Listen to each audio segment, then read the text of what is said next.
They won't tell you this. But the reason people take you for granted is because you're always there, always responding, always showing up, always accessible. You think you're being loyal. You think you're being kind. But in reality, you're bleeding out your power. Because in this world, what's always available is never valued. The truth is, when you stop being available, everything changes. They treat you differently. They respect you more. They start chasing you instead of ignoring you. And that's not arrogance, that's psychology. The same psychology Carl Jung mastered when he studied the shadows of the human mind.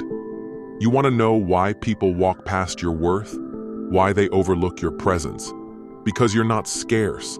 You're not a mystery. You're not a challenge.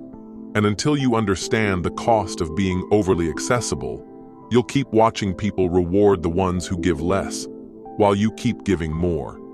This is about power, attention, respect, and how pulling away can shift the entire dynamic in your life. And at the end of this video, I'm going to give you one mindset shift that could change how every relationship in your life functions. It might even change the way you view yourself. Let's get into it. This is Valoric. Stay sharp. The first thing you need to understand is this.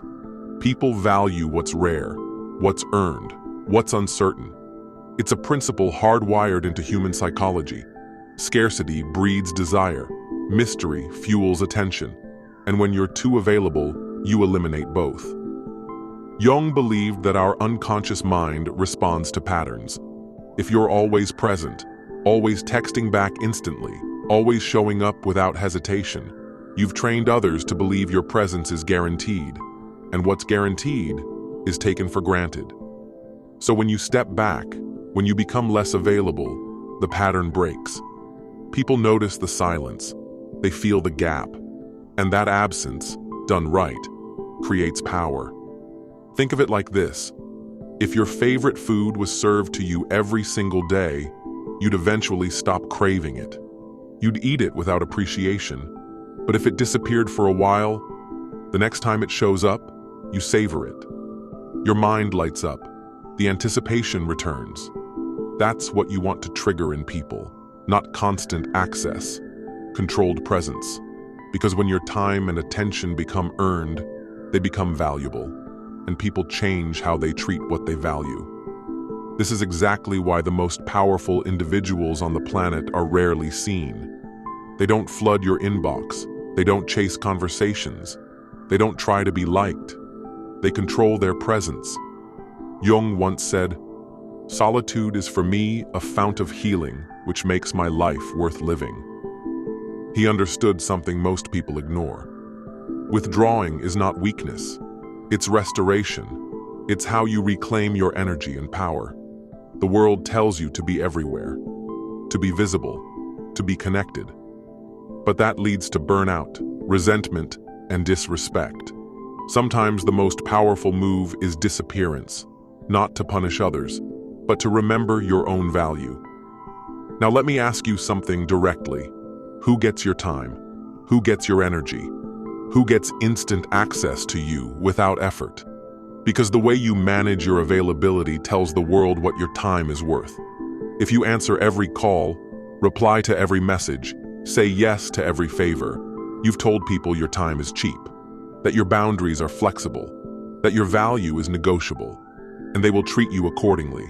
But if you become selective, if you make your time expensive, your presence rare, your energy protected, suddenly you shift from being convenient to being respected. Here's the uncomfortable truth. Availability is often a trauma response.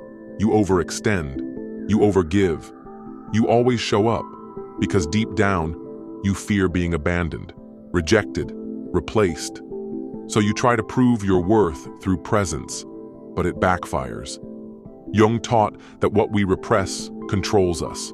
If your fear of being left unappreciated drives your behavior, you'll sabotage your self-respect just to feel seen. And that's no way to live. You must break the cycle. Learn to sit in your own silence, to let the phone ring, to not reply right away, not out of pettiness, but from power, from self-possession. And what happens when you do this? When you reduce access? People change. They pause. They reflect. They start to wonder, why is he pulling away? Did I mess up? Did I lose something valuable? That shift in dynamic creates what Jung called shadow tension, the unconscious discomfort of not having control over someone you once did.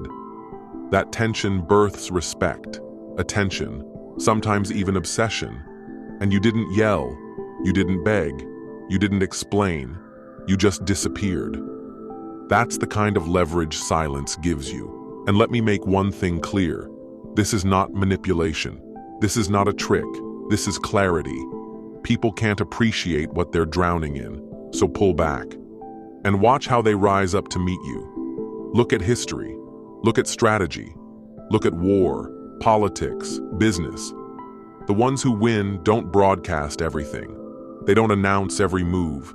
They don't offer constant updates. They act with restraint. They choose when to show up, when to strike, when to speak.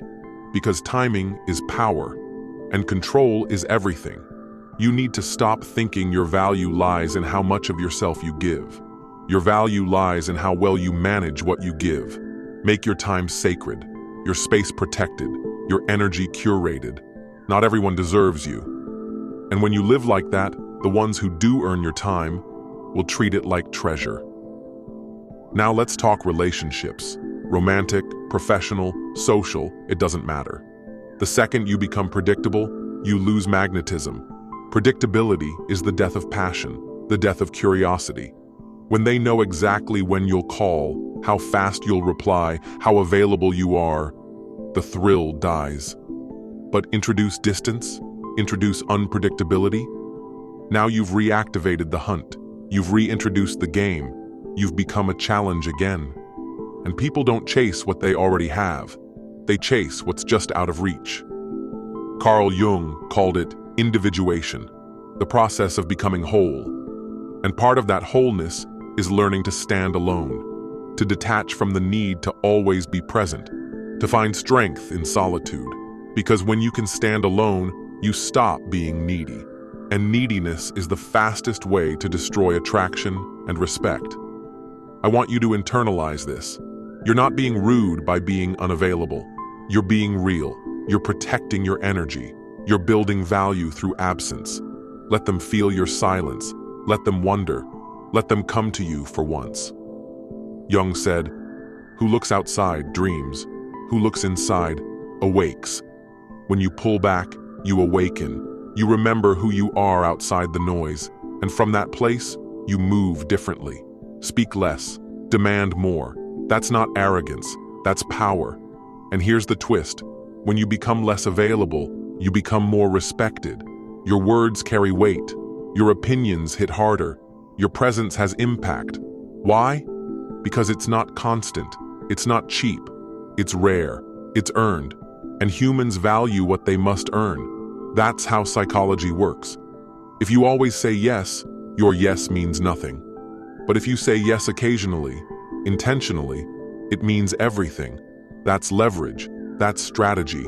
That's power. So from now on, I want you to ask yourself before responding, before showing up, before giving your energy away, does this person deserve my time? If the answer is no, pull back. Not to punish, but to protect. Not to manipulate, but to mature. Because every time you choose yourself over obligation, you reinforce your value. And over time, the world adjusts. They start to see you differently. They start treating you like someone who's not desperate, but disciplined. Not always accessible, but always respected. Before we wrap, I want to leave you with this. Your life will change dramatically when you start treating your time, your energy, your attention like currency. Stop spending it on people who give you nothing in return. Stop making yourself available to those who would never do the same for you. Carl Jung's entire philosophy was about reclaiming the unconscious patterns that run your life. And one of the biggest patterns modern people suffer from is over-availability. Break it. Withdraw. Restore. Reclaim. And when you return, return as a new version. Stronger. Sharper. More valuable. Less accessible. If this resonated with you, Share it with someone who's always giving too much, who's always available, who's slowly losing themselves trying to please people who don't deserve them. Subscribe to Valoric for more content that sharpens your mind, elevates your game, and builds the kind of strength that doesn't shout. It simply is. Because real power doesn't come from always being seen. It comes from knowing when to disappear. This is Valoric. Stay dangerous, stay unavailable, stay in control.